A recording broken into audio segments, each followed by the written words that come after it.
সুপ্রভাত বন্ধুরা, এখন সকাল 1:45 বাজে এবং বাড়িতে মাছের স্টক বলতে গেলে প্রায় একদমই শেষ। সুতরাং বুঝতেই পারছো বেরিয়ে পড়েছে আবার মানিকতলা বাজারের উদ্দেশ্যে। হ্যাঁ, আবারও আশা করি সকলে ভালো আছো, সুস্থ আছো এবং নিজেদের অবসর সময় সুজয় ক্রনিকলস দেখছো। আর এবার একদম বাজারে গিয়ে দেখা হবে।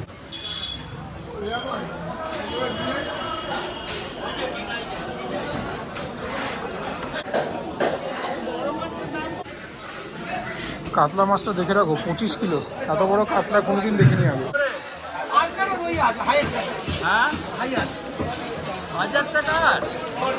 কেমন খেলেছে যে আর ভালো ছিল।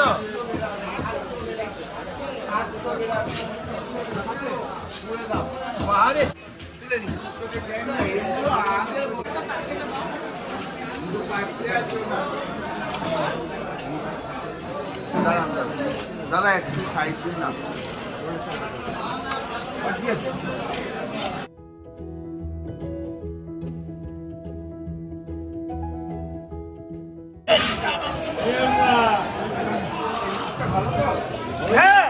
মাছ সব ভালো হয়।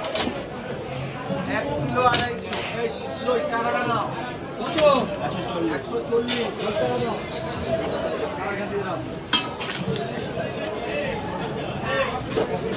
আগে উপর একটা দিয়ে দিন। বাবার কিছু দেন।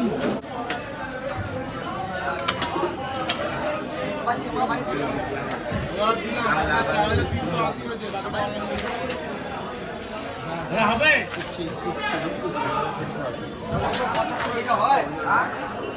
বললো 25, বললো 25।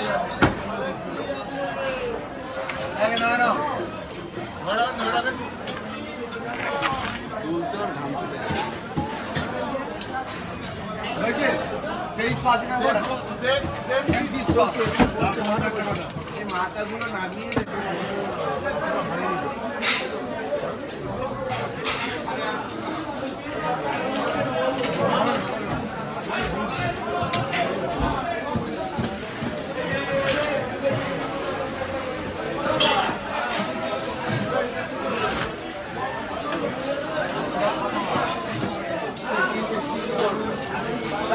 চাপাও না।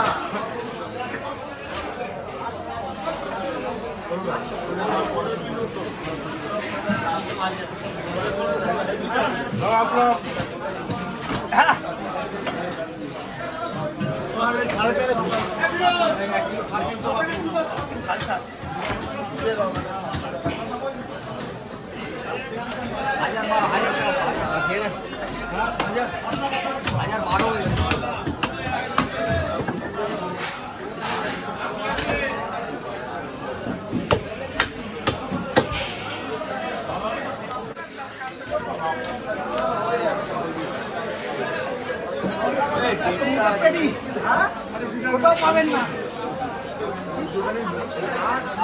আরো সুপার, আরো সুপার। আমাকেও দেখাও একটু। নিশ্চয়ই।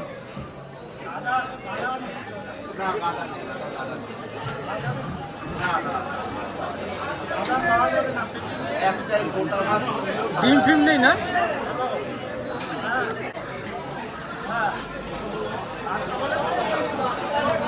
কিলো 100, 700 টাকা। 1 কিলো 150। কাকু 700 টাকা করে কত হচ্ছে? 1 কিলো 150, 805। 805 টাকা।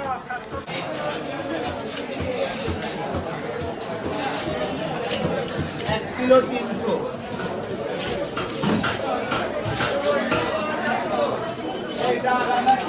ফিরোজ এদিকে এসো।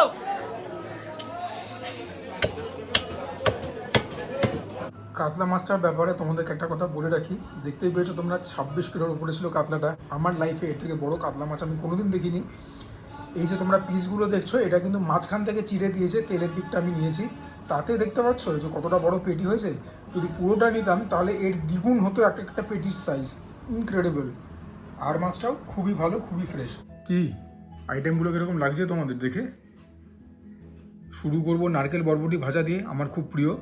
আলু ভাজা, এটা একটা স্টেপল যখন বাড়িতে খাই। এটা হচ্ছে ডিমের ঝোল কষার মাঝামাঝি একটা জিনিস। মুরগির বাংলা ঝোল আলু দিয়ে, জাস্ট রংটা একবার দেখো। আর আজকের শো স্টপিং ডিশ, এই যে বাজার করে আনলাম কাতলা মাছ, সে কাতলা মাছের কালিয়া।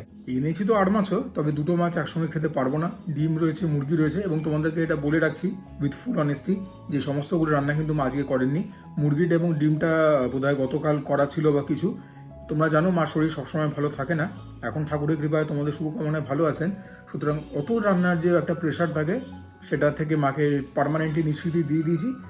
আজকে মা কালিয়াটা বানিয়েছেন, ভাত ফাত অফকোর্স করেছেন, ভাজাগুলো করেছেন, একটা জমিয়ে খাওয়া দাওয়া হবে। হ্যাঁ, তোমাদের সঙ্গে পুরো ব্যাপারটা শেয়ার করব। আমি জানি যে বাড়ির ভিডিওসগুলোতে সেরকম ভিউ আসে না, বাট কুছ পরোয়া নেই। তোমরা যারা দেখতে পছন্দ করো বাড়ির ভিডিও, তাদেরকেও তো কেটার করা আমার কর্তব্য, তাদের মুখ চেয়েই আজকের ভিডিওটা। যেরকম বলেছিলাম শুরু করছি নারকেল বরবটি ভাজা দিয়ে। গরম গরম ভাতের সঙ্গে মিষ্টি মিষ্টি নোনতা নোনতা নারকেল বরবটি ভাজা আমার তো ভীষণ ভীষণ প্রিয়। প্রথম গ্রাসটা নিয়েই নিই।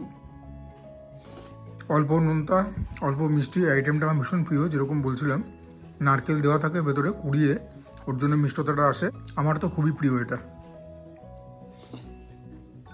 যদিও এটা শো স্টপিং ডিশ, তবে এটাকে আমি প্রথমে খাবো, নইলে এইটা খাওয়ার পরে তারপর পেটে যখন জায়গা বাঁচবে তখন ডিম আর মাংস ছোবো। আগে যদি ডিম মাংস খেয়ে এটাকে ধরতে যাই তাহলে পরে এটাতে হয়তো বেশি ভাত নাও খেতে পারবো, সুতরাং প্রথমে এটাকেই একদম উড়িয়ে দেবো। এর থেকেই মাছটার সাইজ তোমরা অনুমান করতে পারবে বলে আমি আশা করি। এই পিসটার ওজনই তোমার নাই করে 200-250 গ্রাম মতো তো হবেই। এটা মা কালিয়া বানিয়েছেন পেঁয়াজের দিয়ে, পেঁয়াজের রস দিয়েছো না, পেঁয়াজের রস টস দিয়ে বানিয়েছেন, গরম মশলা দিয়েছেন। আর তোমরা জানো গরম মশলার মধ্যে আজকাল বাড়িতে আমি মাকে বলি যে স্টার অ্যানিস দিও, ফ্লেভারটা জাস্ট নেক্সট লেভেলে এলিভেট হয়ে যায়। গ্রেভির রং তোমরা দেখতে পাচ্ছ, অ্যাবসলিউটলি ম্যাগনিফিসেন্ট। অনেক দিন বাদে বাড়িতে মাছ হচ্ছে, সুতরাং জমিয়ে মাছ ভাত যখন খাবোই, সেটা কেনই বা তোমাদের সঙ্গে শেয়ার আমি করবো না। ভাতটা যে মাখছি যা সুন্দর অ্যারোমা বেরোচ্ছে না, মানে গন্ধেই জিভে জল চলে এসছে। ধনে গুঁড়ো, জিরে গুঁড়ো এই সমস্ত গেছে। হ্যাঁ, পেঁয়াজ আদার কথা তো তোমাদেরকে বললামই আগে, রসুন যায় না। এই যে তোমরা দেখতে পাচ্ছ ছোটো এলাচের ছিলকা, গরম মশলা আর ওই পেঁয়াজ, এই দুখানেই আমার মনে হচ্ছে একদম কিলার ফ্যাক্টর। গন্ধে একদম মানে পাগল পাগল অবস্থা। এবার একটা প্রথম গ্রাস নিতে হবেই। মাছটা তোমাদেরকে দেখিয়ে দিয়েছি অলরেডি আমি। হ্যাঁ, মাছে পরে মনোনিবেশ করব। আপাতত মাছটাকে জাস্ট রেডি করে রাখছি, ছালটাকে ছাড়াই, তেলটাকে ছাড়াই। বাহ, মাছের একবার কোয়ালিটিটা তোমরা দেখো, জাস্ট নেক্সট লেভেলের কোয়ালিটি। তেলের পোর্শনটা জাস্ট কতখানি সেটাও তোমাদেরকে দেখিয়ে দেওয়াটা জরুরি। 26 কিলোর মাছে যদি তেল আর চর্বি না হয় তাহলে আর কিসে হবে। এত বড় কাতলা জীবনে আমি দেখিনি। যাই হোক, প্রথমে তোমাদেরকে প্রিপারেশনটার একটা গ্রাস নিয়ে বলি কীরকম। আছো কোথায়? এখনও আছো ঘরে বসে? যাও মাঠে বাইরে যাও, মাঠে বাইরে গিয়ে বল খোঁজো। মাঠে বাইরে ছক্কা হয়েছে, অমৃত সমান, অমৃত সমান। নুনটা টু দ্য পয়েন্ট, মিষ্টতা সেরকম নেই, নোনতা নোনতা ঝাল ঝাল খেতে। আর তোমরা জানো যে আমরা ঝালটা বেশি খাই, এটাও হয়েছে একদম 16 আনায় ঝাল। আর আমি বারবার বলছি না, গরম মশলা আর পেঁয়াজ এই দুখানাই হচ্ছে সব থেকে বড় ফ্যাক্টর এই ঝোলটা বানাতে। আমেজিং খেতে। মা একটা কথা বারবার বলেন যে মাছের গুণে ঝোলের স্বাদ বাড়ে। মাছটাও খুব ফ্রেশ, মানে মাছ খাচ্ছি না মাখন খাচ্ছি বলে বোঝাতে পারবো না, মুখে দিয়ে চেবাতেও হলো না, জাস্ট জিভ দিয়ে মুখের টাকড়ায় প্রেস করলাম, পুরো ব্যাপারটা ডিসইন্টিগ্রেট হয়ে গেল। যেখানে মাছটা এত ভালো আর প্রিপারেশনটা তো ভালো হয়েছে, সেখানে খাবার খাবো কি আরামে চোখ বুঝে আসছে। এই কাতলা কালিয়ার স্বাদ কিন্তু দীর্ঘদিন মুখে লেগে থাকবে, no two ways about it. সাংঘাতিক খেতে।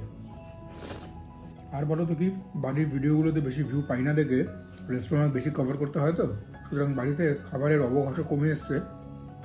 তো যেদিনকে বাড়িতে খাই এরকম মাছ ফাছ হলে পরে একদম মেজাজ খোলতাই হয়ে যায়। ফিলিং ভেরি ব্লেসড যে এত ভালো খাবার খেতে পারছি। ঈশ্বরকে ধন্যবাদ এত ভালো খাবার খেতে দিচ্ছেন বলে, মাকে ধন্যবাদ এত ভালো করে যত্ন করে বানিয়ে দিয়েছেন বলে। কিন্তু মানে আজকের প্রিপারেশনটা একদম লাজবাব। আলু ভাজা যখন রয়েছে, আলু ভাজা তো একটু নেবই, শুকনো লঙ্কাও একটা ভাজা আছে, একটুখানি মাছ নিয়ে নিই। আলু ভাজা দিয়ে ঝোল ভাতের একটা জম্পেশ বাইট। আর মাছের ঝোলটা নিয়ে কিছু বলবো না, যখন বলে দিয়েছি মাঠে বেড়ে ছক্কা, আর কিছু বলবো থাকতে পারে না এরপরে।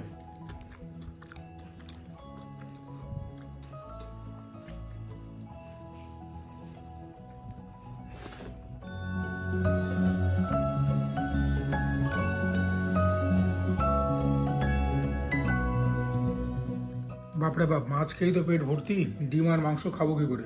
একটা স্কিপ করব, বলো কোনটা স্কিপ করি? থাক, ডিমটা কি স্কিপ করি। মাংস ভাত খেতেও ভালো লাগে, দেখাতেও ভালো লাগে, দেখতেও ভালো লাগে, কি বলো? জাম্বো সাইজের আলু, চন্দ্রমুখী আলু হাফ দিয়ে দিয়েছে বোধহয় মা। অফকোর্স লেগ পিস, তাছাড়াও একটা বডি পিস রয়েছে। সুন্দর বাংলা ঝোলটাকে দিয়ে ভাতটাকে মেখে নিতে হবে।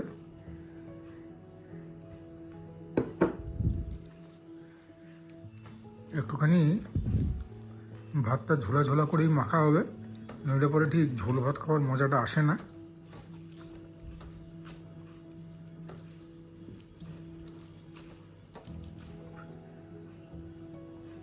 এই মাংসটাও নিয়ে নিই, মাংস দু পিস খেয়ে নিই, ডিমে আর হাত লাগাবো না। বাহ, সুন্দর একটা পিস পেয়েছি। এরকম ওরে না, কি সেদ্ধ হয়েছে দেখো, মানে হাত দিতে না দিতে খুলে আসছে। তো এটাকে নিয়ে তো কথা বলা ধৃষ্টতা। প্রিপারেশনটা যা সুন্দর হয়েছে না গো, একদম ঘরোয়া চিমচাম প্রিপারেশন। দেখতে যতই লাল টকটকে হোক, একদমই ঝাল নয়, খুব প্লেজেন্ট। ঠিক আছে, এরকম ঝোল ভাত অনেকদিন বাদে খাচ্ছি, গরমা গরম পেয়েছি, খুব ভালো লাগলো খেতে। এরকম ঝোল ভাত দিয়ে লুচিও ভালো লাগবে, রুটিও ভালো লাগবে, সেরকম ব্যাপার। ভাত দিয়েও খুব ভালো লাগছে, একদম ছিমছাম প্রিপারেশন হয়েছে, খুব ভালো হয়েছে। নুনটা একদম টু দ্য পয়েন্ট, ঝালও সেরকম না, বাচ্চারাও খেয়ে খুব মজা পাবে সেরকম ব্যাপার। উফ, আলুটাও কি সেদ্ধ হয়েছে দেখো। আর চন্দ্রমুখী আলু খাওয়ার মজাই আলাদা। একটু আলু নিয়ে নিই, চিকেন নিয়ে নিই, দুটো দিয়ে একটা জম্পেশ গ্রাস হবে। মাংসের আলু দিয়ে মাংসের ঝোল ভাত মেখে না খেলে কি আর বাঙালি?